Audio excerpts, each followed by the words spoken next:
South India shopping mall, the wedding మంత్ర, సరికొత్త wedding collection, south India shopping mall.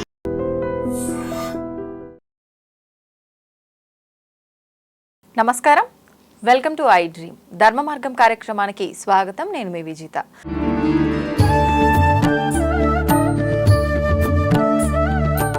నమస్కారం గురుగారు. నమస్కారం అమ్మా, చెప్తలే. గురుగారు, ఇందాక మనం ఒక 2-3 వీడియోల్లో మాట్లాడుకునేటప్పుడు మీరు చాలా సందర్భాల్లో శివపురాణం అని చెప్పన్నారు. వింటుంటాం రెగ్యులర్ గా గురువుల నోటి వెంట ఈ మాటని. అసలు ఏంటి శివపురాణం ప్రత్యేకత? ఏముంది శివపురాణంలో? మనం ఏం తెలుసుకోవచ్చు శివపురాణం ద్వారా? వాస్తవం, మనం పురాణాలలో కొన్ని వివరణ చెప్తే శివపురాణం ఒక వివరణ. మన దగ్గర అమ్మ 18 పురాణాలు ఉన్నాయి మన దగ్గర అన్ని.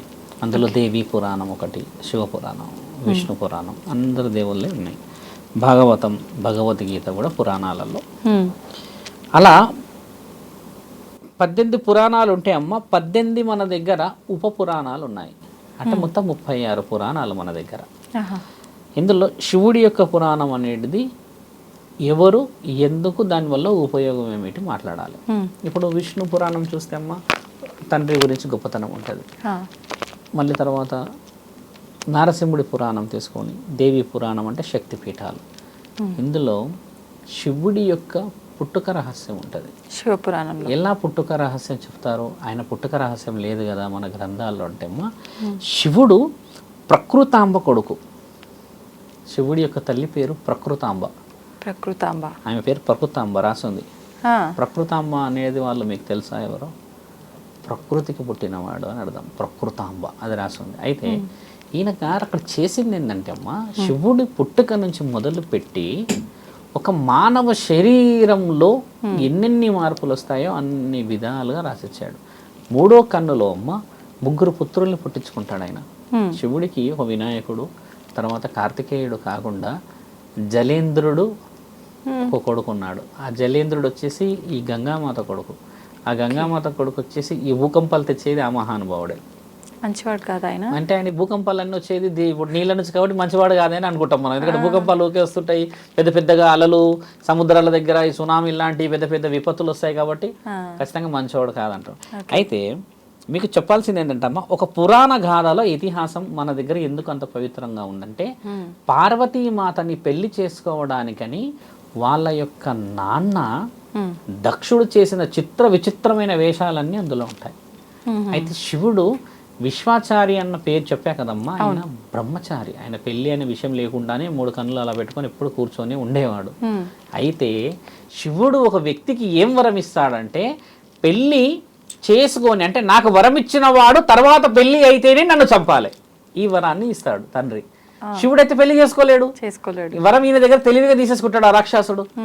ఇదెక్కడి గోలా అని చెప్పి ఆలోచిస్తే ఆయన ఏం చేస్తాడు? ఇక అన్నిటిపైన దండయాత్రలు మొదలుపెట్టి ఎన్నో కోరికలు కోరుతాడమ్మా. ఆ కోరినప్పుడు ఇక తండ్రి అందరూ వచ్చి ఆయన దగ్గర అర్ధనాదాలు పెడితే ఏం చేయలేని పరిస్థితుల్లో ఆయన పెళ్లి ప్రస్తావన మొదలవుతుంది.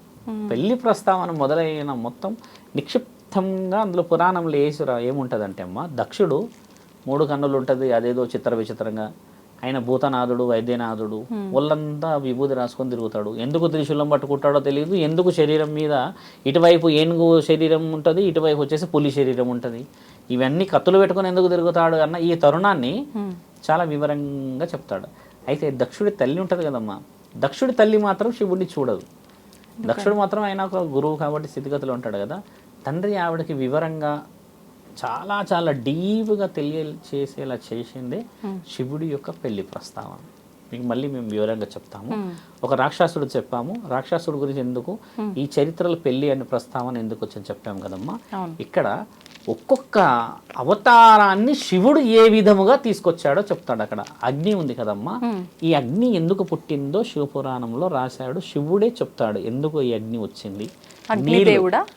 అగ్నిదేవుడు ఏంటంటే బాగా కామానికి సంబంధించిన వ్యక్తి. ఆయన ఎవరికన్నా తగిలిండు అని అంటే వాళ్ళు ఈయన చేతిలోకి వశపరుచుకొని ఆ తరుణం. అలాంటి వివరణలు కూడా ఈ అగ్ని ఏదంటే అమ్మా శివుడి యొక్క వీర్యం.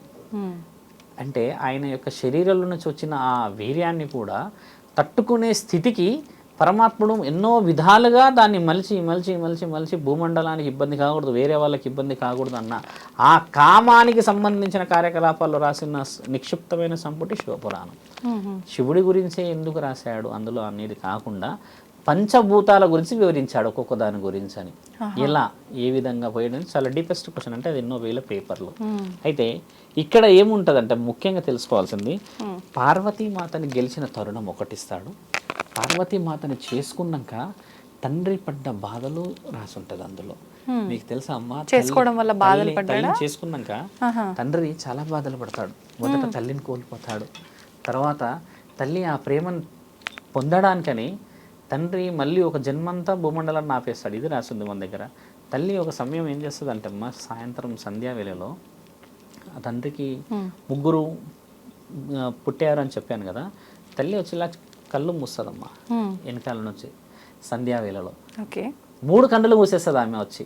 మూసేయగానే తండ్రి ఏం చేస్తాడు, ఆ కంటి నుంచి తప్పించుకుంటే అమ్మకి బాధ అవుతుంది, ఎందుకంటే ఇష్టంగా వచ్చింది. అలా అని నేను ఎక్కువసేపు మూసేస్తే జరగబోయే ఈ సృష్టికి ఇబ్బంది అని చెప్పేసేసి అలా ఇలా అని చెప్పి కొద్దిగా అమ్మ చేతి జరిపేలా చేస్తే కొద్దిగా ఇలా జరుపుతుంది అమ్మ ఇక్కడ నుంచి.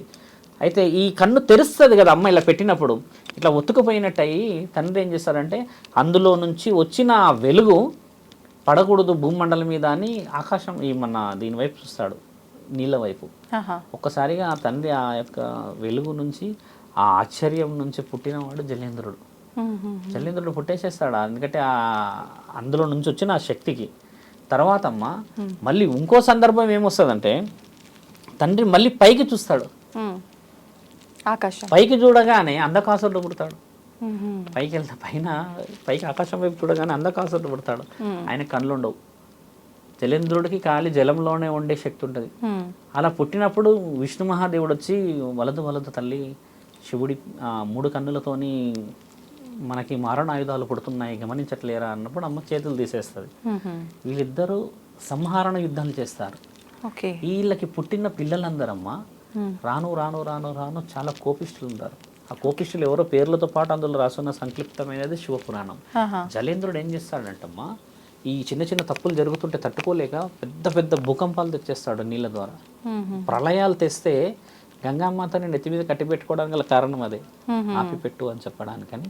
నీవు అనుమతి లేకపోతే గంగామాత శివుడిని చేరక ముందుకే ఆవిడ వచ్చేసి సముద్ర గర్భంలో దేవత, ఆవిడని ఆపేసి జలేంద్రుని పట్టుకున్న తరుణం కూడా అందులో రాసి ఉంటుంది. ఈయనేం చేస్తాడు, పైనుంచి వచ్చిన మహానీయుడు కూడా అమ్మ, ఈ ప్రపంచం మొత్తం మేము శివ కొడుకులం అంటే శివుడి పుత్రులు కదా వీళ్ళు, శివుడి యొక్క కలయికలు పుట్టారు కదమ్మా. పుట్టినందుకు మళ్ళీ దేశాల మీదకి అహంకారంతో వస్తారమ్మా. వచ్చి ఒక రాక్షసుడిని ఏమి ఇస్తారంటే, వీళ్ళు ఇంకొక రాక్షసుడికి ఏం వరం ఇస్తారంటే, మేము శివపుత్రులం కాబట్టి మీకు ఒక శక్తిని ఇస్తున్నాము, ఎవరికైతే అహం లేదో వాళ్ళ చేతిలో మరణించాలి, అప్పటి వరకు మీరు విజృంభించండి అని ఒక వరం ఇస్తాడు. అహం లేని వాళ్ళు ఎవరున్నారు ఈ లోకంలో? అందరికీ అహం ఉంటుంది. ఈగో ఎవ్రీబడి ఈగో లేని వాళ్ళు ఒక వ్యక్తి ఉన్నాడు, ఆయన శివుడు. ఆయనకి ఈగో ఎందుకు లేదంటే అమ్మ, ఎలా లేదయ్యా నీకు ఈగో అని అడుగుతారు.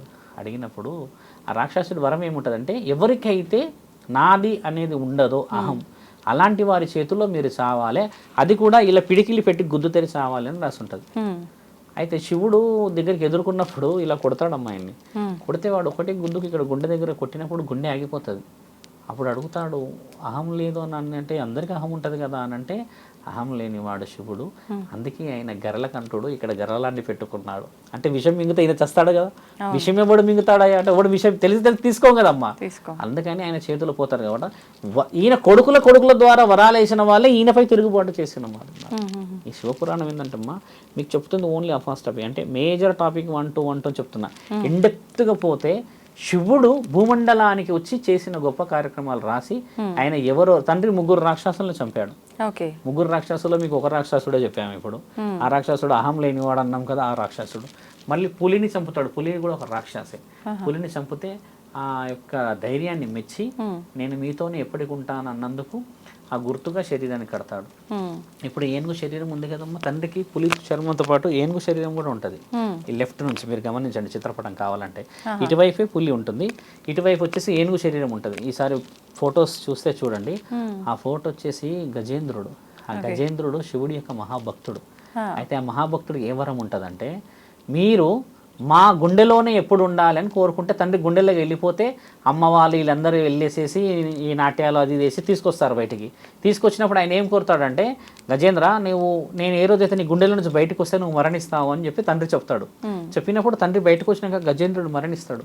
మరణించినప్పుడు ఆ తల తీసుకొని పోతుంటాడు. ఎందుకంటే గజేంద్రుడు ఏమడుగుతాడంటే, మిమ్మల్ని నా గుండెలో పెట్టుకున్నా కదా తండ్రి, నాకు మీలాంటి విలువ రావాలి, నన్ను పూజించాలి అనేది వినాయక చవితి. అందుకని వినాయకుడికి ఆ తల పెడతాడు తండ్రి తీసుకొచ్చి. అలా వచ్చిన ఆ ఇష్టాన్ని తండ్రి ఆ భక్తుని వదులుకోలేక నడుముకు చుట్టుకొని పెట్టుకుంటాడు. ఇక్కడ ఆ ఇద్దరు తండ్రికి ఇప్పుడు సేవాధికారులే, అంటే ఆయన సైన్యాధికారులే. అంటే ఆయన చేస్తున్న అంత వివరణలో ఆయన వాళ్ళని వదులుకోలేక తండ్రి మెడలో పుర్రె ఉంటుంది కదమ్మా, బాగా గమనించండి. ఆ పుర్రె ఎవరిదో తెలుసా తల్లి? బ్రహ్మ పుర్రె. అది బ్రహ్మని తండ్రే ఒకసారి తల తీసేస్తాడు. ఒక స్త్రీని చూసి నీవు అబద్ధాన్ని నాకు చెప్తావా అని. ఆమె పేరే కుసుమ. కుసుమ అంటే మొగలి పువ్వు. ఆ మొగలి పువ్వు తండ్రి బ్రహ్మ విష్ణువులు ఇద్దరు గొడవ పడుతూ ఉంటారు, నేను గొప్ప అంటే తండ్రి అగ్నిలింగం బయట నుంచి చేసేస్తాడు కదా. అది కనిపెట్టడానికి పోయినప్పుడు బ్రహ్మ పైనుంచి వచ్చి ఈ కుసుమాన్ని అడుగుతాడు. అప్పటికి ఆ పువ్వు పడుతూ ఉంటుంది కిందికి.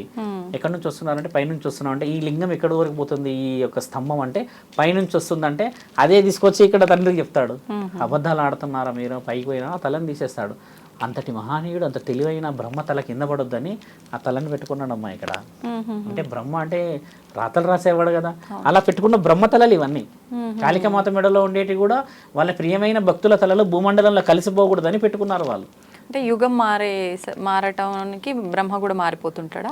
అట్లా ఉండదు. అంటే బ్రహ్మ వాళ్ళందరూ ఒకేలా ఉన్నారు, కానీ ఏ యుగమైనా సరే వారి తల కింద పడనీయకుండా తండ్రి శరీరంలో పెట్టుకున్నాడు. ఎందుకంటే వాళ్ళ పై చేయి కదమ్మా అయినది. అలాగా మహా భక్తులై కూడా తండ్రి మెడలో వేసుకుంటాడు పుర్రెల మాలంతా. అంటే వాళ్ళ భక్తులు ఎప్పటికీ కూడా ఈ శరీరంలో ఉండాలని.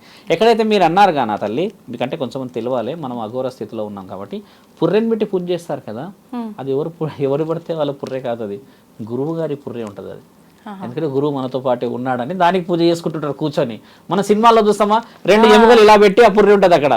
ఇదంతా వాళ్ళ గురువు గారిది. అది ఎవరిదో కూడా బయటకు పోయినది, అక్కడ అనామకుడిది కాదు. అంటే గురువుని మర్చిపోలేకుండా ఆయన జ్ఞాపకం. అలా ఆయన శరీరంలో కొన్ని వివరణ ఉన్నాయి. మీరు అడిగిన శివపురాణం నేను కొంచెం వెరీ డీప్గా మీకు చెప్తాను. టైం మనకు చాలా ఇంపార్టెంట్ కదమ్మా. 40-45 మినిట్స్లో శివపురాణం మొత్తం మీకు చెప్తాము ఒకరోజు. చాలా మందికి తెలియాలి, అన్ని పేజీలు చదవరు, కానీ నిక్షిప్తంగా భాగాలు ఏమిటి, ఎందుకు వచ్చారు, అసలు ఈ అగ్ని ఎలా పుట్టింది, ఏ విధంగా పోయిందనే విషయం చెప్తాను. ఎవరైనా చదవచ్చా శివపురాణం? ఎవరు చదవచ్చు అమ్మా, చాలా మంచిది. శివపురాణం ఇంట్లో ఉంటే శివుడు ఉన్నట్టే. మీకు విషయం చెప్తామా, అంటే మేము శివభక్తులమని పొగరుతో చెప్తలేను. ఒక శివపురాణం చదివితే అమ్మా నీ పెళ్లికి కూడా నువ్వు అంత ఆనందపడవు. ఇదే ధర్మం. అసలు నీ పెళ్లికి కూడా అమ్మ కొన్ని వజ్రాలు వైడూర్యాలు లక్షలు వచ్చినా నీకు అంత ఆనందం కాదు. ఆ పురాణం చదువుతుంటే, శివుడి పెళ్లి గురించి చదువుతుంటే అమ్మా అసలు నీకు ఎంత ఆనందం అవుతుంది తెలుసా? నువ్వు ఈ లోకంలో ఉండవు. శివుడి పెళ్లి గురించి వివరణ చాలా బలంగా ఉంటుంది. అసలు విచిత్రంగా తుమ్మెద కూడా ఆడుతుందమ్మా ఆయన పెళ్లికి. చంద్రుడిలాగా ఎందుకు ఉంటావు నీవు, నీ శరీరం అంత అందంగా ఉంటుంది అని కూడా అడుగుతారు. ఆయన అంత అందంగా ఉన్నా కూడా ఎందుకు కనబడవు అని అడిగిన దాని గురించి రాసి ఉంటుంది. ఈ భూమండలంలో స్కలుడు, ఆయన అంత అందంగా ఎవరు లేదని కూడా రాస్తుంది ఆయన. కానీ ఆయన ఏ రోజున అందంగా కనబడ్డాడు, ఎప్పుడు కనబడ్డాడు, అది కేవలం పార్వతీమాతకే కనబడ్డాడు అన్న విషయం రాస్తుంది. ఆయన పెళ్లి గురించి చాలా బాగా రాసి ఉంటుంది. శివ పురాణంలో శివుడి పెళ్లి, శివుడు చేసిన గొప్ప కార్యక్రమాల గురించి రాసి ఉన్నది. కాశీలోనే అక్కడి రాయడం మొదలు పెట్టారు. శివుడు కట్టుకున్న ఇల్లు భూమండలంలో ఇంకా ఉంది.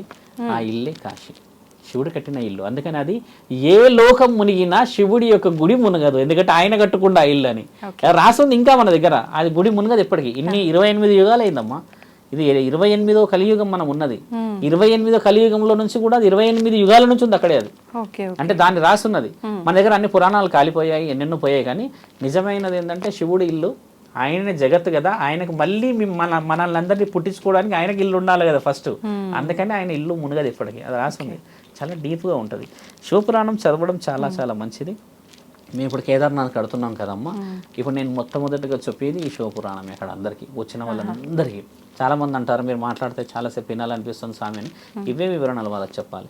భక్తి అంటే ఏదమ్మా మరి అదే కదా. మన చరిత్రను మనం చెప్పుకుంటే వాళ్ళకి కూడా ఒక ఆనందం అవుతుంది. ఆ గంట సేపు ఇప్పుడు కథలు చెప్తారు కదా అందరూ.